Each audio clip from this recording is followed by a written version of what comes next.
เฮาสงบเฮาตั้งใจมองนี่บ่ว่าดวงจิตดวงใดดวงวิญญาณดวงใดก็แล้วแต่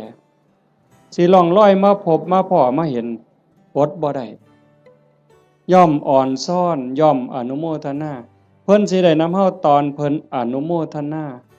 ยินดีนำอ่อนซ่อนนำอันนี้นักปราชญ์ก็ยกย่องบัณฑิตก็สรรเสริญแม่นพระพุทธเจ้ามาพบมาพ้อเฮานั่งฟังเทศน์สมโพธิกองกฐินอยู่จังซี่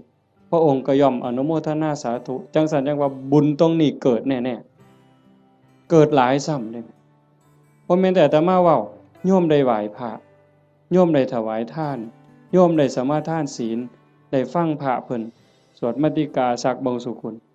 เฮาได้ฟังเทศน์ฟังธรรมด้วยความเคารพอันนี้คือกิริยาอาการที่เป็นบุญปุญญกิริยากุศลกิริยามันกลายเป็นบุญ